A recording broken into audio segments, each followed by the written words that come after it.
Oh, good to have yours. Well, let's get this radio chassis repaired actually. I did a quick test with a ballast of LED light there. How wattage is this thing? Hang on. Isn't my work light as a ballast? This thing's about 14 watts. There we go. That's my ballast. That's not going to cause any damage to the radio at all. It did light up brightly, and this hummed out the speaker. So that indicates obviously these capacitors are buggered. All these paper wax caps got to go, so I go get paper wax cap stash. We can start replacing those.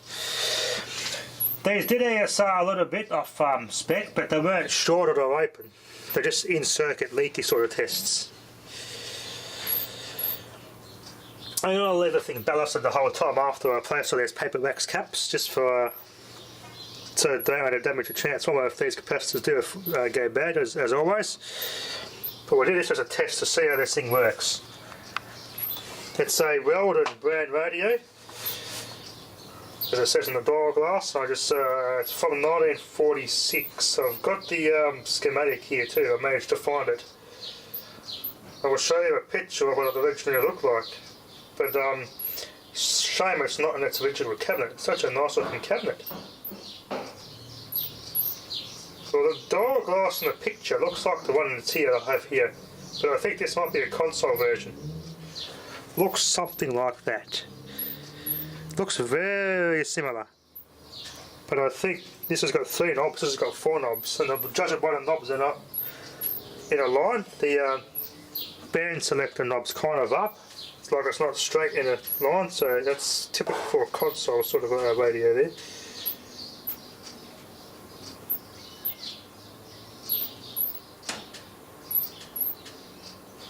So it's clear, it's definitely from 1943, 1944.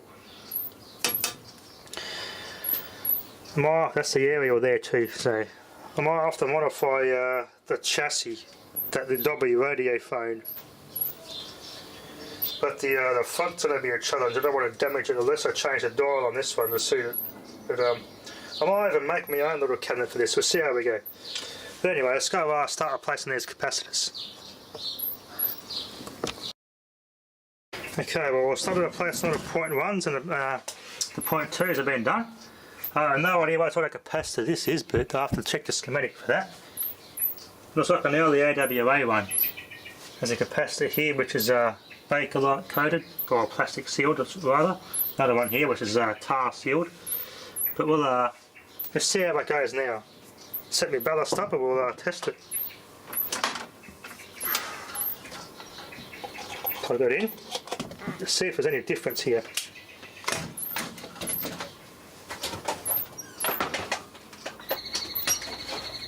Okay, the light's taking the full brunt.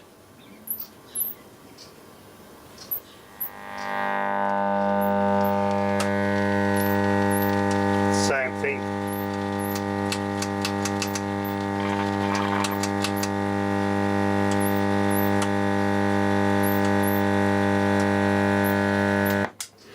Okay, unplug that.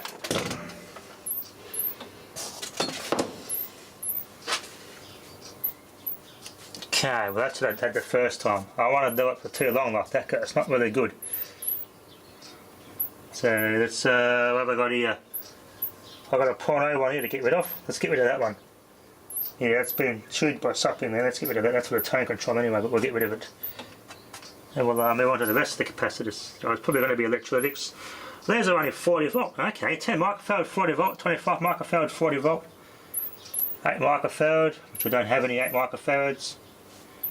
That's the full capacitor, which is most likely going to be buggered, but if I didn't, yeah. I don't think I got one to replace that. Anyway, let's replace the tone capacitor here. I just checked this valve. Someone's been playing with this valve. They snapped the key off it, and it's the filament doesn't seem to work. So it doesn't go on the gas. It's a 6B6 this one. 6B6. So I'm going to have to replace that. That's the only valve that does not get hot at all, where the other valve starts to get warm as normal, but this one doesn't, so could be a culprit. Viewers, well, it does seem to want to work. No radio or audio anything from the audio amplifier or the radio, anything, just a hum. Apart from that hum, the tone controls are responding, and the valves are responding when I touch the tops of them and they shake them a little bit and take one each of them out. It does change things, but that hum looks like this filter capacitor could be buggered. So you can see the difference in the new capacitors I replaced them with. They're so bloody smaller. They're tiny, the new ones. So we'll test this one. This is a 25 microfarad 40 volt. Let's test it, see what it says. Yeah, that's open circuit, that one's gone. That one's stuffed.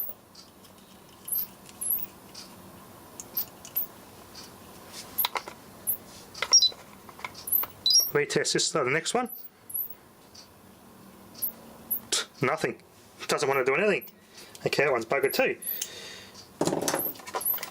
That one's buggered.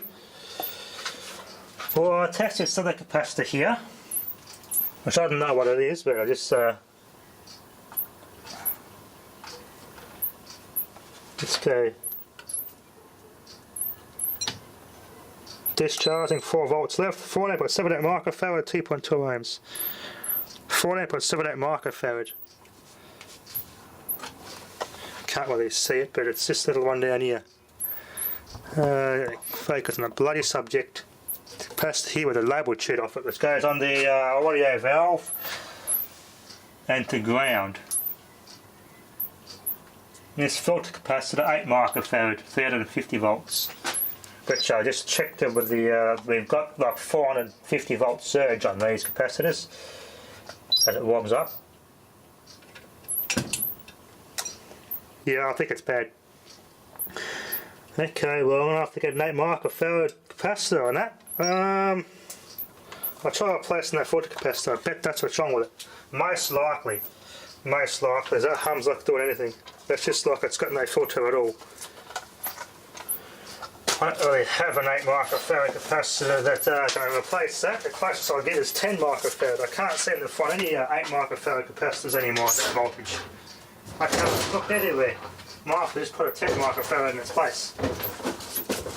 Or what I could try, carefully, and I do mean carefully, I think I've got one in my stash, but the lead's broken off it.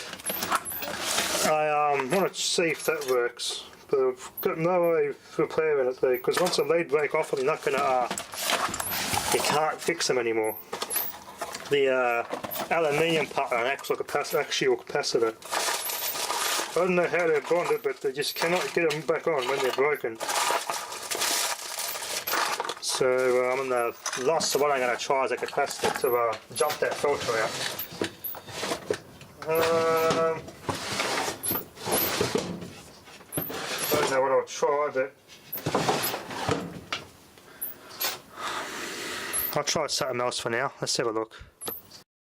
100 microfarad instead of 8 microfarad. I'm going to balance this carefully. This could actually surge it too hard if I'm not careful. What's wrong with my camera there? Huh. Anyway, it's got a bit of a blue. I don't know why my camera's looking like this, but hopefully it's just the screen, not the video. But it's just a good capacitor there. 100 microfarad at 450 volts to replace the 8 microfarad. Not recommended because it can put a bit of a hard surge on valves, but I'm going to leave it on ballast just for a test. I'm going to put this on there as a test to see if that changes anything. I'm going to replace that filter capacitor. Because that's just showing open circuit, nothing. So that could be why I'm getting nothing. So it makes a lot of sense. And I'll just let that soldering iron heat back up and we can replace that one and see how we go. If it still hums, well, I'm going to move on to resistors. It's a pretty simple circuit, this. It's a pretty old school resistors too, so it's got to work at those colour codes. I'm still trying to chase down the correct schematic for this thing. Anyway, I'll replace this capacitor and see what happens. Okay, well, let's see how that goes. Well, the screen on my camera's good now. I had this camera on the whole time. I just closed the screen and had done pause. Power stepping mode, I guess. Not as much of a hum. The valve rattles though, too much capacitance.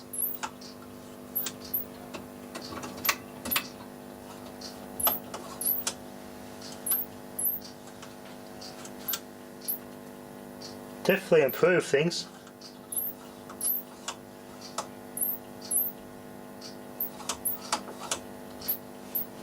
Definitely improve things.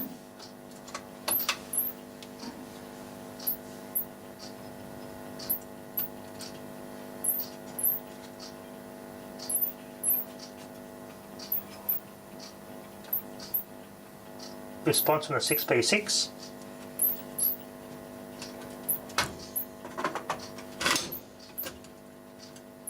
Amp's got no response. This capacitor here, I reckon, has a lot to do with the 6V6 GT, 6V6. It's not up to spec properly.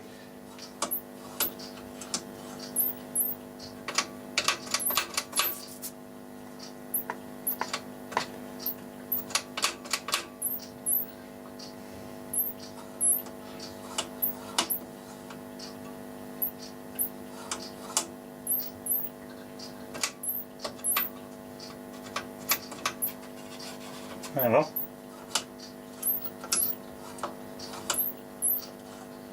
That foot capacitor did a lot of help.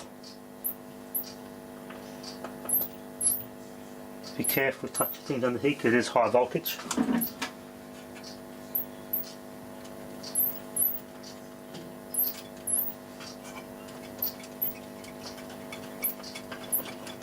Check for bad sockets on the valve sockets.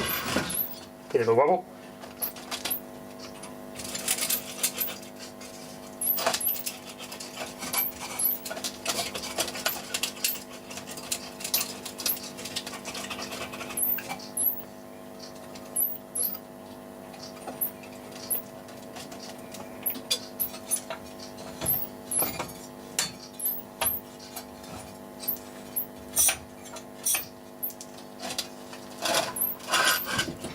Well, there you go.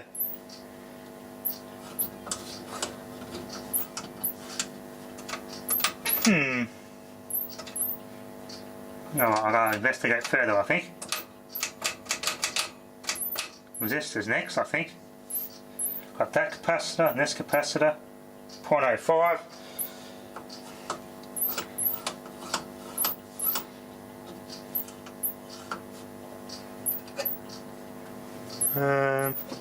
Insulated.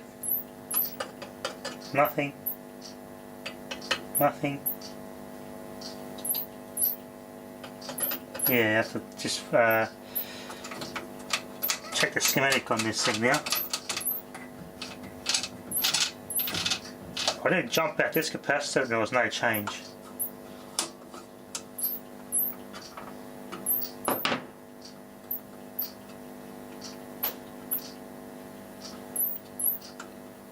And the audio works, it changes when I touch it. That's the input.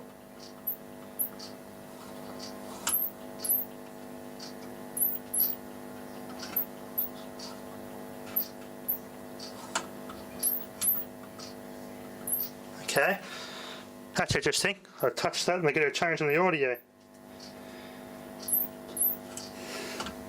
Turn that off, unplug safety first. This big capacitor doesn't have a big charge in it, so let that discharge. Nothing's too hot. Well, we're getting somewhere. This is a bit more of a challenge for it's been weathered, so anyway, bit by bit we'll get this thing going again. I reckon he's going to change this capacitor here. And that goes from the tuning condenser to ground. This capacitor goes here to the audio of the 6B6, so I need to change that. That's got to be changed. I think these two here, I don't know what this one here does, but I can't get any specs on it, whatever it is. It just says 400 working volt DC, or 400 DCV. That's all I can read on it. I can't read any other specs on it. These are square capacitors here, never really go bad. There's little simplex square ones down there. Camera can't see them, but they're to the frame of the camera. Those little square simplex capacitors. They never ever rarely go bad. It's just like the these ones. This one still tested okay in here, so I still stored a charge. And there's the original one, the patent. The first patent is 1931. The latest is 1935. And there's these two capacitors here. 25 volt, 10 microfarad and a 40 volt, 25 micro, or 10 microfarad there. You can't even see how small the new ones are, they're just so tiny. They just miniaturised them. Like that, you can fit about 50 of those inside these cans. You see how the technology is miniaturised over the years.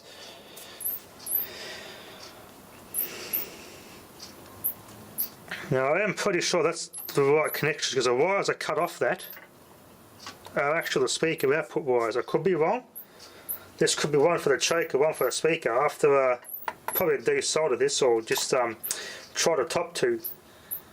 I could have the speaker connected to the choke supply, and that's probably why it's not working.